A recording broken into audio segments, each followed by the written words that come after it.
Assalamualaikum warahmatullahi wabarakatuh. Jumpa lagi dengan saya dalam kajian pengantar politik digital. Materi ini sangat penting untuk menambah tingkat pemahaman kita terhadap politik digital. Kali ini saya akan mengantarkan topik ke-7 tentang bagaimana demokrasi mati, bagaimana demokrasi modern dalam perspektif teknologi informasi dan komunikasi. Ada tiga yang ingin saya sampaikan. Apakah demokrasi kita memang bahaya?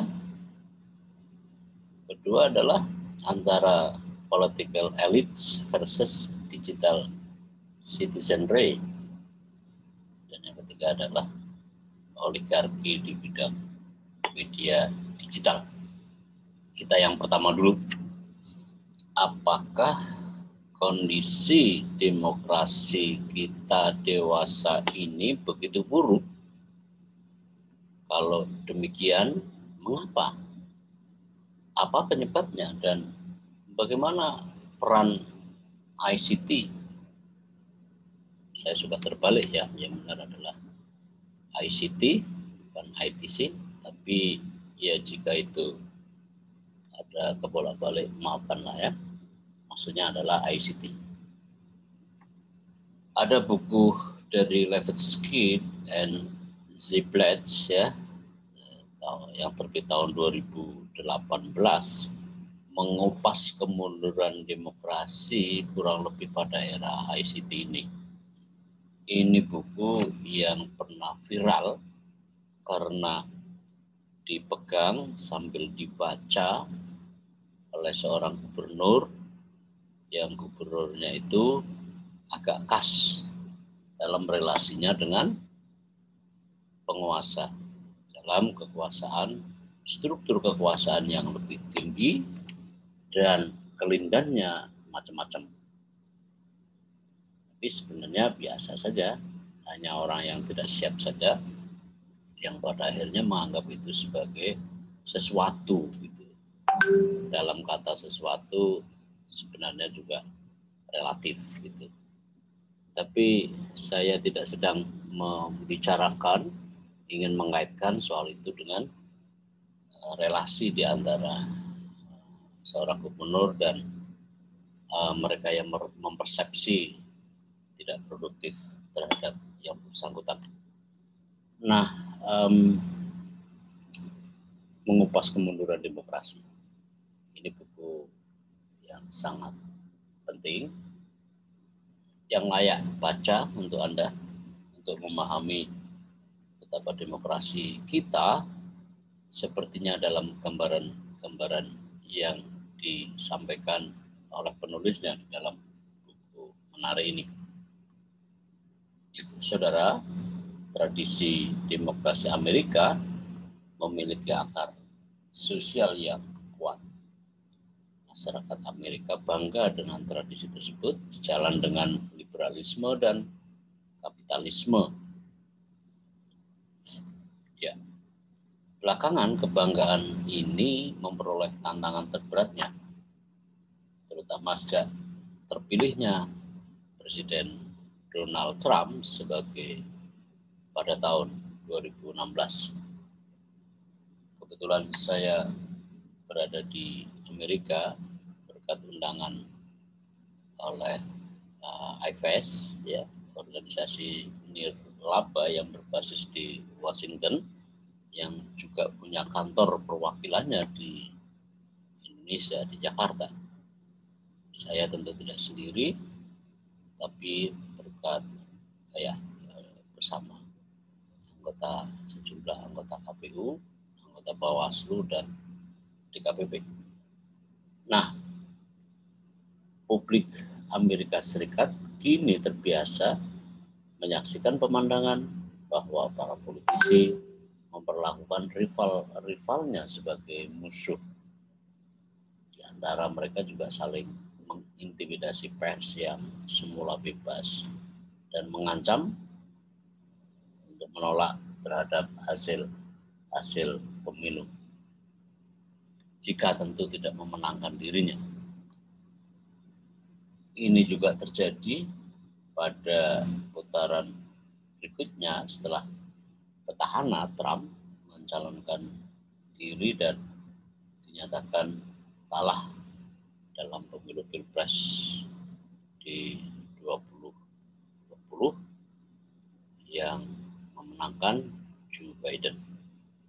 Juga sama ya, betapa orang pendukung Trump dikompori begitu dengan pendekatan populisme yang tampaknya efektif dalam kandidasi tahun 2016 saat dia rival dengan Hillary Clinton, tetapi sebagian besar orang Amerika kembali kepada kewarasannya untuk tidak begitu serta-merta mempercayai apa yang pernah secara brutal disampaikan oleh Trump pada 4 tahun sebelum sekarang, pada Pilpres tahun 2016.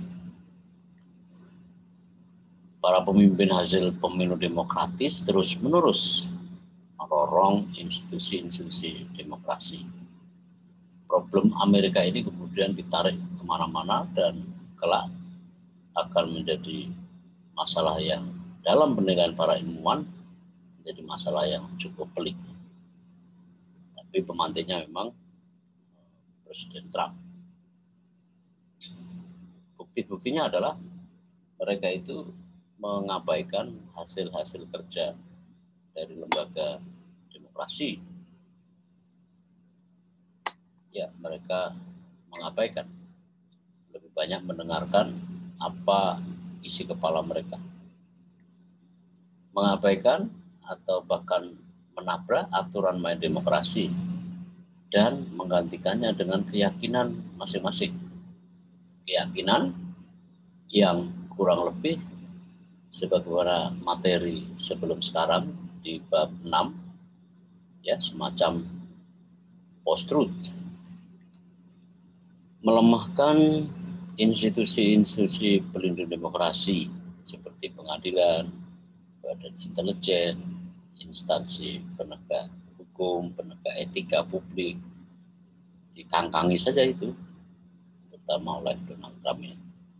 Nah, fenomena politik Amerika itu sebagaimana gambaran di atas juga jadi kecenderungan yang menguat di banyak negara. Tampaknya para politisi Amerika, terutama Trump, tidak sendirian. Jumlah pemimpin dunia berperilaku populisme menyerang institusi demokrasi. Seperti selain Amerika tadi itu pula adalah Inggris pada masa Theresa May, di Hongaria, Turki, Brazil, India.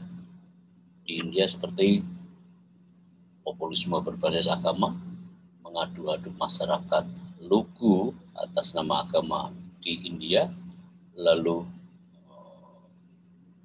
terdorong untuk menyerang terhadap kelompok-kelompok minoritas Muslim dengan begitu brutal dan tampak sadis gitu ya di sana, ya. Sesuatu yang sangat mengerikan. Modi itu adalah dekat dengan Trump.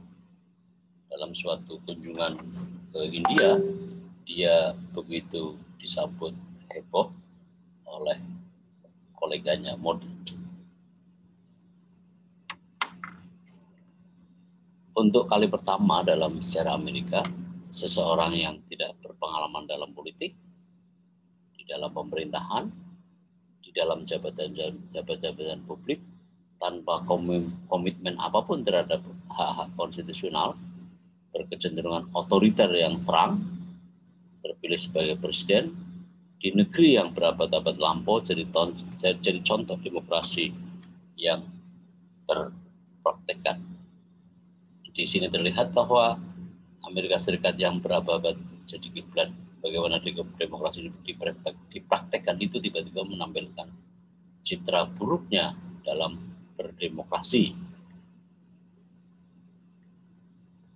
Kata-kata sarkastis yang keluar dari mulut para pemimpin hasil pemilu demokratis tadi itu tiap hari silih berganti menghiasi layar monitor telepon cerdas, laptop, MacBook, tablet, media sosial mereka. Trump memiliki peran penting melalui pernyataan dalam memerosotkan bahkan menghancurkan konstruksi demokrasi tertua di dunia, di negara yang bahkan pernah mempraktekkan paling sukses demokrasi sedunia itu. Fenomena demokrasi era ICT ini tampak dalam bagian ini. Institusi demokrasi diserang. Diserang oleh para pemimpin. Institusi demokrasi diserang para pemimpin. Justru mereka adalah para pemimpin tadi itu lahir dari rahim proses pemilu yang demokratis. Mereka lupakan asal bahwa mereka lahir jadi tokoh karena lembaga-lembaga demokrasi. Yang berikutnya, oposisi dikriminalisasi ya dengan dalih bahwa mereka yang beroposisi tadi itu membahayakan dan melanggar atau mengancam terhadap ketertiban sosial. Mereka dikriminalisasi para oposan tadi itu dengan alasan bahwa untuk menjaga ketertiban sosial. Silakan ini dimaknai secara lebih jernih. Apakah ini gejala Amerika atau gejala dunia? Ya, ini institusi demokrasi diserang, ya, oposisi dikriminalisasi, ya, dengan dalih bahwa mereka para pemimpin itu untuk menjaga, memelihara ketertiban sosial. Hal yang kadang-kadang tidak masuk akal. Ketiga adalah pers yang dalam tradisi Amerika itu bebas.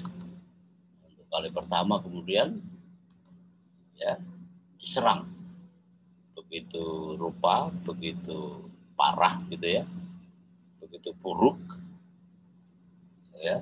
Seraya mereka mengatakan bahwa orang akhirnya tidak percaya lagi kepada pers, mulai berkurang keyakinan mereka karena berdasarkan komporan-komporan dari para pemimpin yang ironi tadi itu. Nah, di keempat adalah bahwa rakyat takut, dan karena itulah rakyat takut akan bahaya oposisi, atau rakyat akhirnya melihat bahwa oposisi itu adalah pihak yang berbahaya. Kalau sudah dianggap berbahaya harus dimusuhi gitu. Padahal demokrasi mensyaratkan adanya oposisi sebagai mitra tanding supaya ada kontrol yang sistematis. Kekuasaan yang tidak terkontrol itu adalah benih-benih dari runtuhnya demokrasi. Nah, karena itulah bisa dipahami sehingga penulis buku ini mengatakan bahwa demokrasi di bawah ancaman, demokrasi dalam bahaya. Nah, keempat ini silakan kalau ini dijadikan sebagai indikator untuk menilai apakah hal yang sama juga terjadi di belahan dunia lain, di negara lain, atau bahkan di depan hidung kita, silakan Anda kaji lebih mendalam. Tapi saya sarankan untuk pertama-tama mempelajari buku ini supaya indikator yang Anda tetapkan itu lebih pas. Ada 4 indikator perilaku otoritarian dalam hal ini. Pertama adalah penolakan atau paling kurang rendahnya komitmen terhadap aturan main demokratis. Penolakan atau rendahnya komitmen terhadap aturan main demokratis. Gitu. Tanpa komitmen. Yang kedua, menyangkal legitimasi lawan-lawan politiknya. Lawan-lawan politiknya itu benar-benar dianggap musuh dan tidak absah untuk menjadi mitra tanding dari kekuasaan yang dioperasikan oleh para pemimpin yang dimaksud.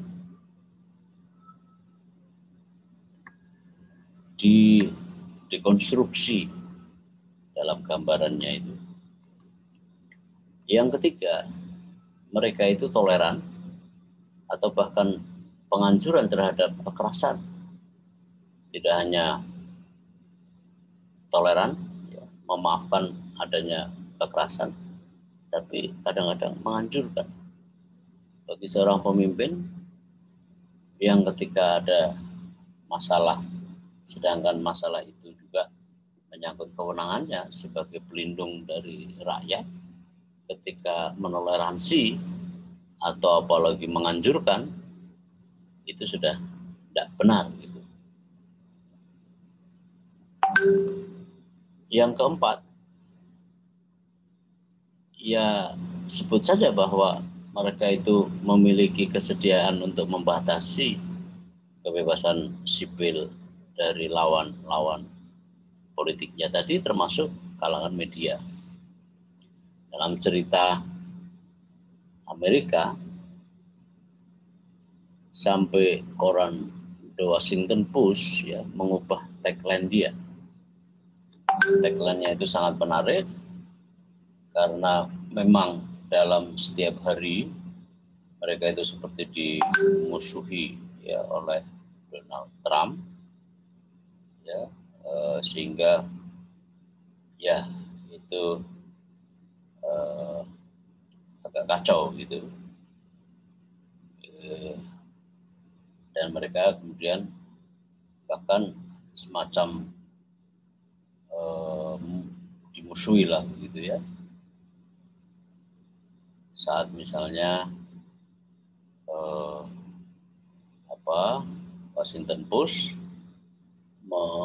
mengganti tagline-nya karena selalu dijadikan bulan-bulanan dari populisme demagognya seorang Trump, hingga dia tentu rangkaian yang juga di dalamnya, sehingga mereka The Washington Post itu mengubah tagline-nya menjadi demokrasi dies in darkness, demokrasi modern ya pada sisi gelapnya, pada gelapnya ya, demokrasi dies in darkness. Ini memilukan ya.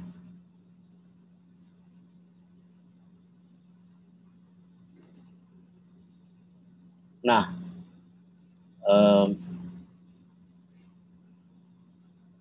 sisi-sisi lain di dalam seluruh proses yang terjadi, laporan-laporan dari lembaga internasional yang selalu melaporkan terhadap perilaku otoritarian sempat merekap dan dikutip oleh penulis buku ini, ya ini semacam kartu ya, semacam laporan otoriter dalam setelah 1 tahun kepemerintahan mereka. Beberapa nama dicatat di sini, ada kolom negaranya, ada pemimpinnya, dimulainya jabatannya dan seterusnya. Memang ini dihimpun melalui dari berbagai dokumen yang cukup penting, ya, cukup kredibel. Ada Argentina, Ekuador, Hungaria, Italia, Peru. Ya, Peru 2 kali semasa Alberto Fujimori, sampai Hollanda, Humala, Polandia, Rusia, Turki, dan Venezuela. Bisa saja nama-nama ini kita berdebat, benarkah demikian? Tapi buku ini menandaskan hal semacam. Nah, peran ICT. ICT memiliki peran penting dalam mendukung perilaku otoriter para penguasa di sejumlah negara dalam waktu-waktu belakangan ini. Di mana letak peran pentingnya mereka itu? ICT itu adalah pada pelebaran fungsi media sebagai penyebar dan pengintensi atas tindakan sang otoriter, menyampaikan ucapan, memuat kembali unggahan, atau merepro berkali-kali dari apa yang disampaikan oleh sang otoriter.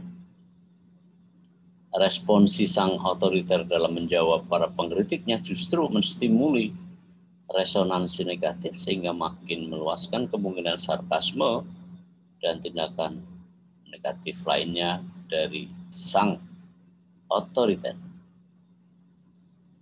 Nah, itu yang menjadi penting. Nah, saudara, yang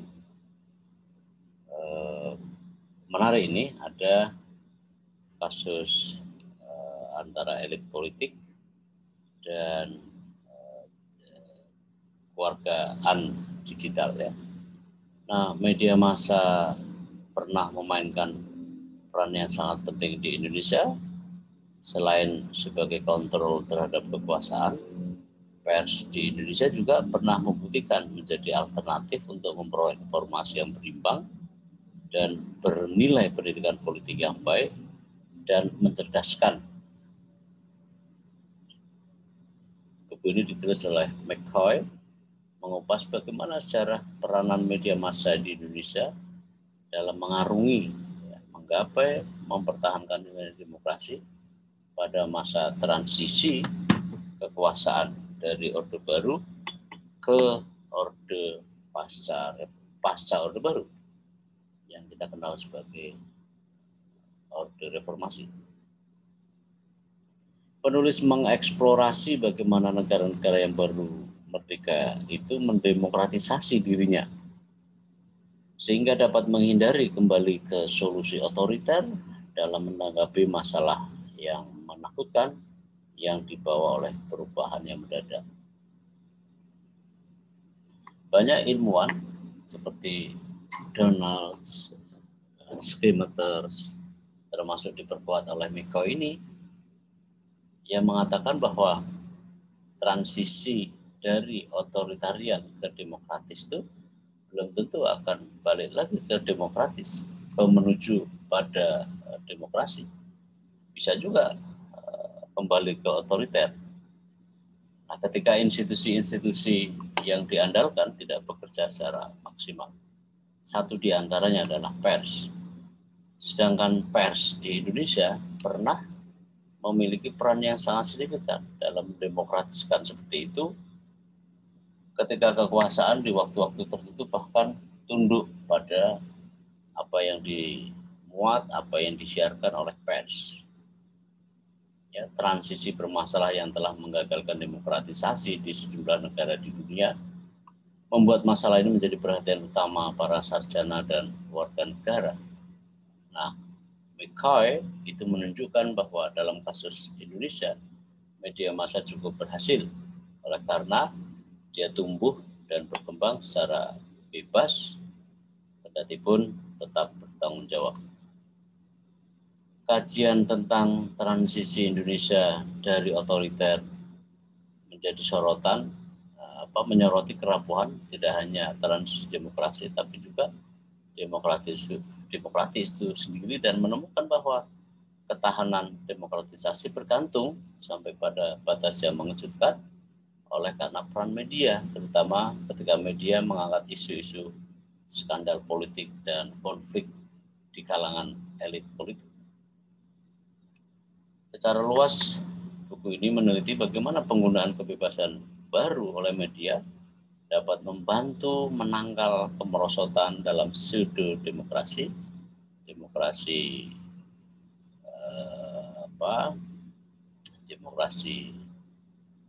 semu, atau kembali ke pemerintahan otoriter. Indonesia adalah suatu negara yang memberi contoh bagaimana negara demokrasi baru diperjuangkan dan dipertahankan sehingga menjadi negara paling tangguh di dunia dan salah satu dari sedikit transisi demokrasi yang berhasil di dunia muslim. Anda tahu bahwa Indonesia dihuni oleh populasi muslim terbesar di dunia dan mampu menjalankan demokrasi secara baik. Penulis juga menjelaskan peran sentral media dalam perubahan ini dan menguatkan temuan dengan kasus yang komparatif ya di Meksiko, Tunisia, dan Korea Selatan, menawarkan wawasan yang berlawanan dengan institusi yang membantu memahami keberhasilan dan kegagalan transisi baru-baru ini menuju demokrasi gitu. Nah, saudara-saudara, Indonesia dalam kasus ini sangat cocok ya.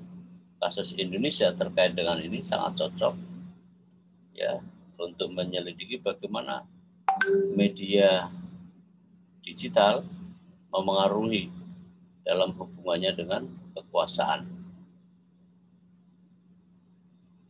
Di Indonesia, pemilik media telah menjadi kaya, telah berubah menjadi konglomerat dan mempertahankan pangsa pasar mereka. Keberhasilan mereka dalam mempertahankan pangsa pasar yang juga lebih besar. Dengan demikian mereka menjadi lebih kuat secara politik karena sudah kaya lalu kuat, gitu ya. Akhirnya kuat secara ekonomi, kuat secara pasar, dan kuat juga secara politik. Sebagai hasilnya atau akibatnya, media menjadi lebih partisan. Terkadang bahkan secara terang-terangan mendorong kepentingan pemilik ya untuk mewujudkan kepentingannya. Meskipun demokrasi berkembang pesat dan dalam menghadapi lingkungan media yang relatif bebas, ya, konsentrasi dan keberpihakan juga meningkat, juga lebih nyata. Nah, internet tidak diragukan lagi memungkinkan beragam berita dan pandangan, tetapi media harus utama menjadi ruang dominan di mana para elit menyerahkan kekuatan mereka, ya, memainkan peranan mereka di era digital, gitu ya. Jadi setelah media di Indonesia itu kuat, mampu melampaui masa-masa transisi menuju demokrasi sebagai pengawal yang baik, tapi belakangan juga kuatnya mereka secara ekonomi pemilik media juga kebablasan, ke arah yang lebih luas, secara nyata mengekstensi terhadap politik, sehingga berita-berita maupun bahan-bahan siarannya menguntungkan dalam arti yang bahkan terus terang untuk kepentingannya. Sedangkan internet ya yang tidak bisa disegregasi oleh kepentingan media tadi yang bersekutu dengan kepentingan politik, akhirnya masih bertahan dalam arus yang lebih memungkinkan mereka untuk melakukan kesebandingannya dengan media mainstream. Media mainstream lebih sering mewakili kepentingan yang lebih besar dan logika bisnis jauh lebih menonjol daripada kerja-kerja media dalam pengertian idealisme. Nah, saudara, pada saat bersamaan kekuatan media partisipatif dari bawah ke atas semakin lazim saja prevalensinya. Orang masyarakat Indonesia ya adalah adalah orang mereka yang sebagian antaranya adalah orang yang aktif sebagai pengguna paling aktif di dunia. Kalau ada catatan ada 64 juta orang Indonesia dengan akun Facebook pada tahun 2015, tertinggi keempat di dunia ini ya. Sedangkan 20 juta orang Indonesia memiliki akun Twitter, ini adalah tertinggi ketiga di dunia. Di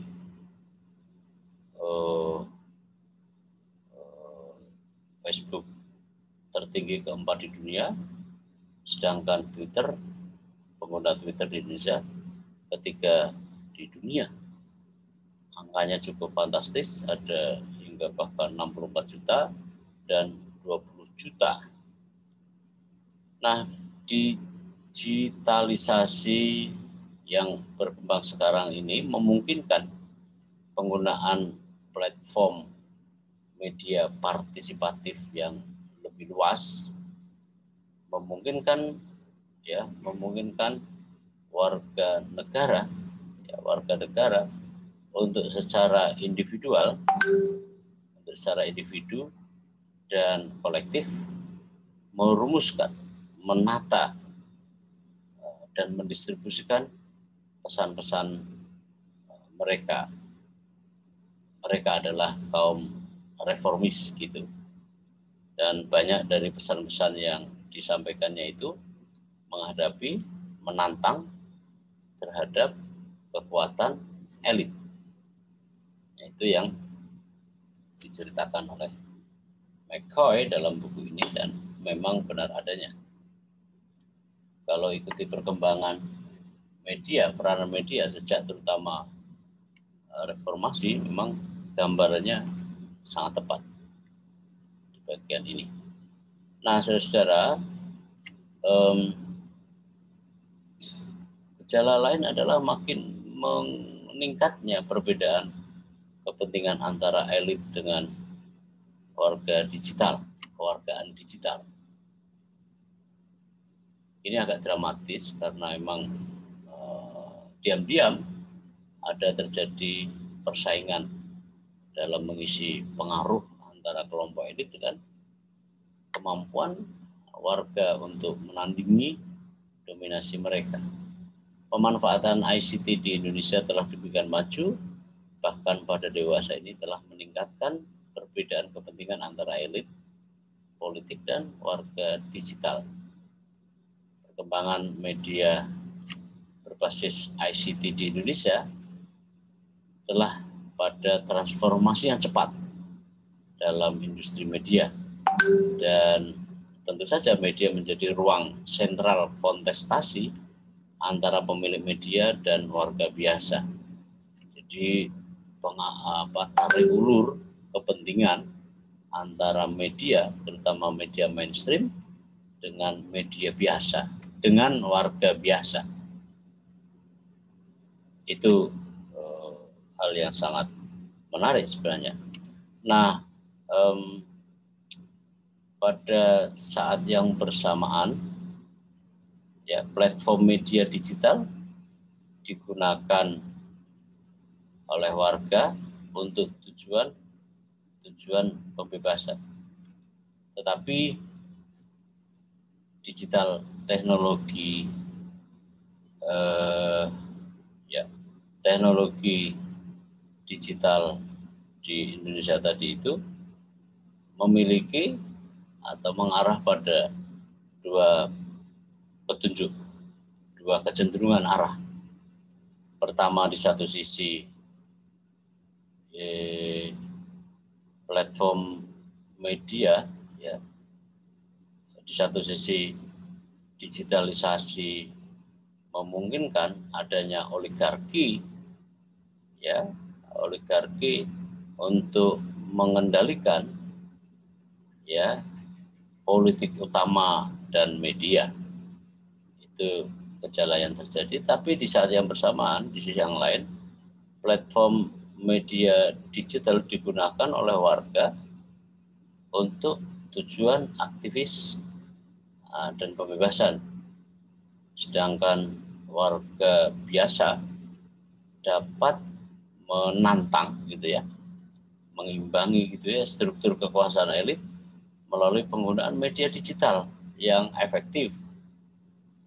Jadi terjadi tarik ulur, pertautan antara mereka yang bisa disebut oligarki dengan kekuatan media sosial terutama, yang pada akhirnya dianggap cukup mampu mengimbangi terhadap diskursus yang disampaikan, yang terungkapkan secara publik di Indonesia.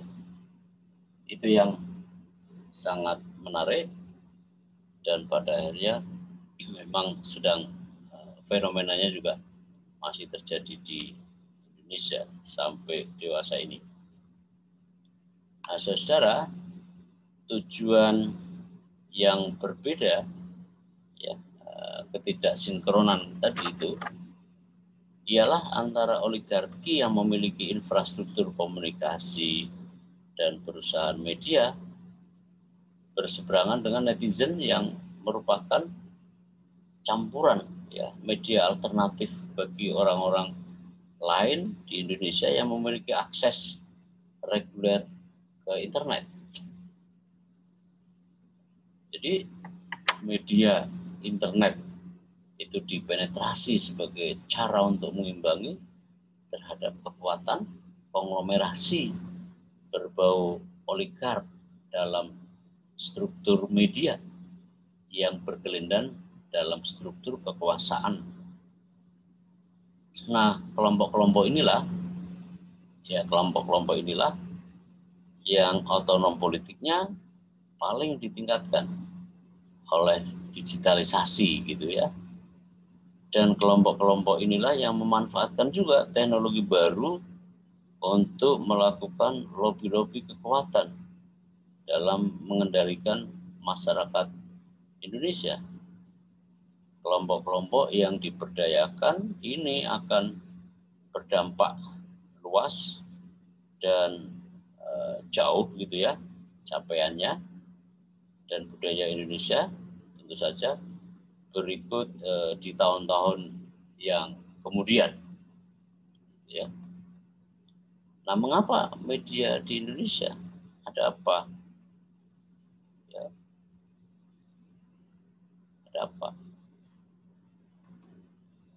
Pertama, media kita pada mulanya itu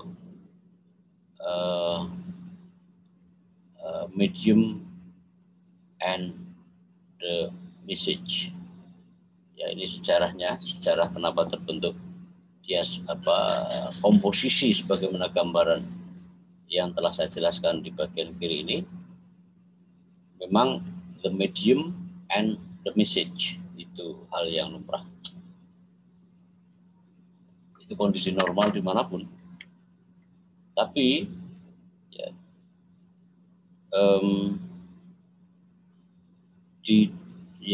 teknologi dalam media baru di Indonesia seperti munculnya televisi, radio, dan satelit transnasional. Nah, kemudian muncul internet. Kemudian prelude to the digital era. Dimulainya era digital atau mendahului era digital, ya, pada tingkat yang paling awal dalam era digital. Kemudian munculnya para pemilik media, lalu inilah kemudian media berbasis citizen, dan munculnya tibanya era digital. Pertautannya seperti itu. Nah, saudara, di bagian ketiga, digital media oligarchs, bermula dari satu asumsi bahwa digitalisasi media menciptakan sistem media yang sangat oligark. Lalu digitalisasi juga memungkinkan perusahaan media yang kaya dan kuat gitu untuk memperluas jangkauan mereka. Ya. Konvergensi platform media memungkinkan peningkatan konsentrasi dan konglomerasi industri yang mengarah ke landscape media yang semakin oligopolistik. Ini agak berbahaya ya. Digitalisasi juga memungkinkan media besar menjadi lebih besar, yang besar menjadi lebih besar karena problem digitalisasi. Sedangkan media-media yang hidup segan mati tak mau, dia akan tergilas karena ketidakmampuan untuk mendigitalisasi konten-konten yang dimilikinya. Sedangkan yang punya modal ialah media besar tadilah yang akan memenangkan wacana dan perilaku semacam itu. Digitalisasi telah juga menjadi alat oligarki media untuk mengkonsolidasikan industri media dan mengurangi keragaman sudut pandang dalam berita arus utama. Jadi digitalisasi tadi itu sebenarnya sekedar sebagai tools, alat. Namun dalam kasus Indonesia, media besar yang oligark itu mampu membuat konsolidasi industri maupun hasil-hasil yang bersifat diversitas, ya, sehingga mengurangi keragaman sudut pandang dalam pemberitaan mereka. Itu yang menyedihkan sebenarnya, karena dimonopoli oleh segelintir pemilik media. Itulah namanya segregasi politik. Digitalisasi itu mengkonsolidasikan kekuatan oligark di 3 bidang utama. Pertama adalah mainstream industrial media. Media arus utama industri, kendati pun internet berpotensi mengurangi pengaruh pemilik media, media arus utama tetap menjadi tempat yang menonjol di mana para elit politik menguasai kekuatan mereka. Ini agak ironis ya. Jadi kekuatan rakyat tidak begitu kuat, kuatnya hanya serba yang gratis di internet, sedangkan media arus utama yang kepemilikannya adalah para konglo tadi itu, ya, menjadi apa istilahnya, mengurangi atau bahkan pengaruhnya, mengurangi pengaruh pemilik media. Media arus utama tetap menjadi tempat yang menonjol. Yang kedua,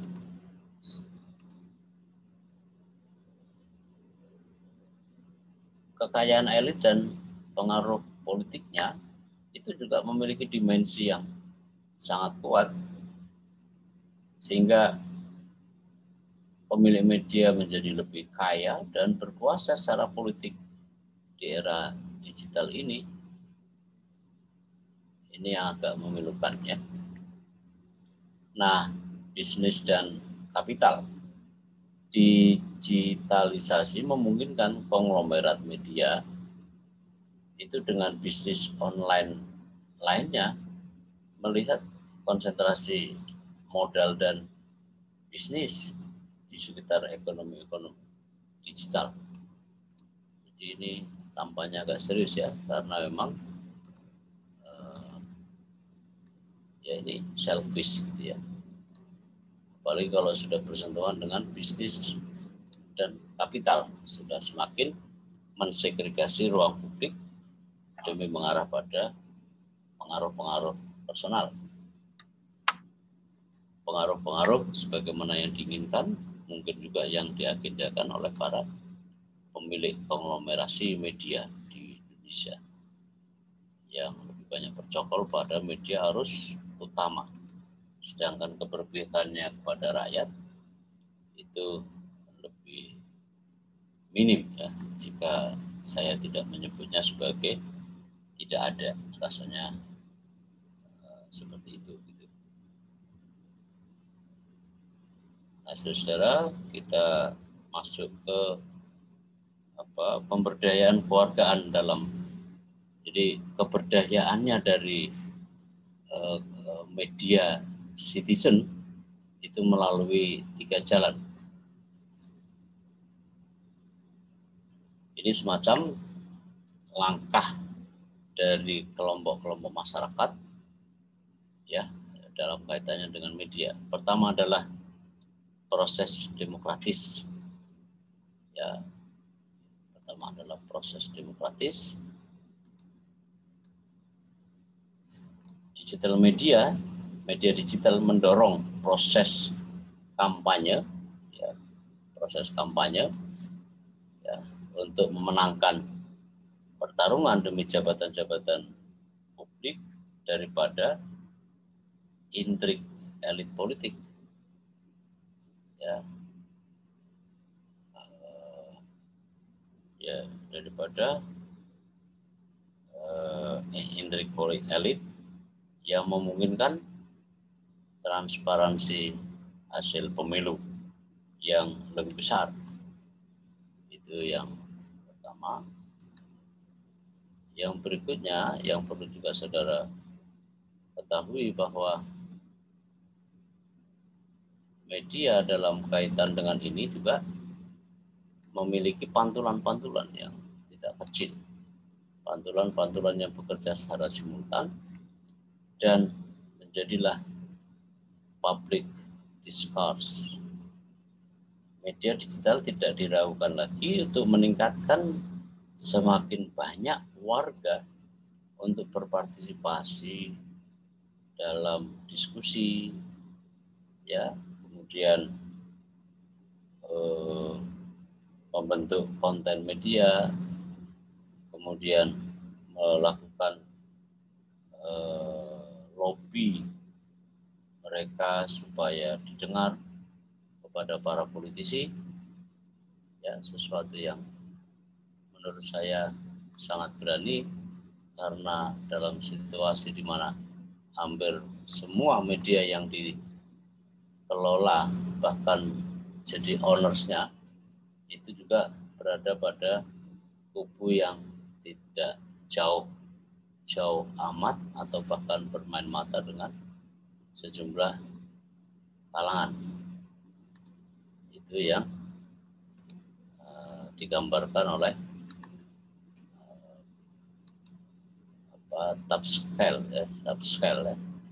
Tapscales yang sekarang kita kaji ini. Ya, ini. Oke, melalui proses demokratis yang pertama, kemudian melalui wacana publik supaya memperoleh public interest. Media digital tidak diragukan lagi memungkinkan semakin banyak warga untuk berpartisipasi dalam diskusi dan seterusnya tadi itu ya. Yang ketiga adalah mendorong adanya reformasi kebijakan. Media digital menjadi tempat penting bagi agenda reformasi populer, agenda reformis ya. Nah dalam hal ini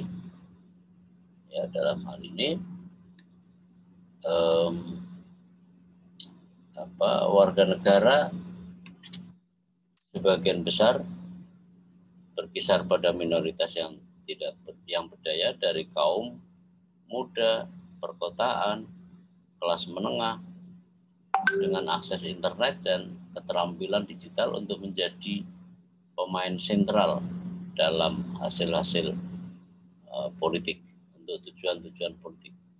Jadi ingat bahwa dalam hal ini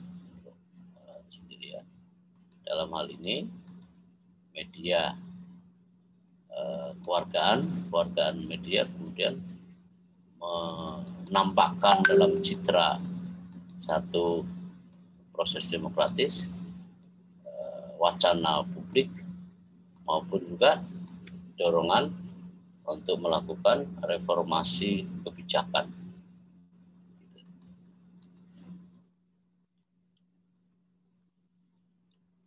Nah, saudara, ini adalah konglomerat digital Indonesia. Anda lihat sendiri ada Citicorp, ada Global Mediacom, ada MTech, ada Lipo, ada KKG, Kompas Gramedia, Bakri Group, Jawa Pos, Media Group.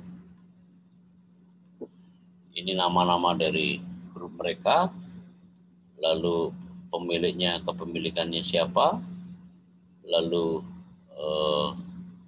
stasiun kunci, stasiun utamanya di mana, dan seterusnya. Saya kira saudara bisa baca sendiri karena memang sangat mudah dipahami. Saudara-saudara, saya cukupkan sampai di sini, dan karena ini adalah kuliah terakhir sebelum memasuki ujian akhir semester, saya ingin sampaikan selamat menempuh ujian UAS, dan jangan lupa di akhirnya selalu saya ingin sampaikan bahwa jika Anda mengutip materi ini sebagian maupun seluruhnya, hendaklah untuk menyebutkan, menuliskan nama dari penyusun maupun penulisnya, penyusun dan penulisnya. Sampai jumpa di kali kesempatan berikutnya. Terima kasih. Assalamualaikum warahmatullahi wabarakatuh.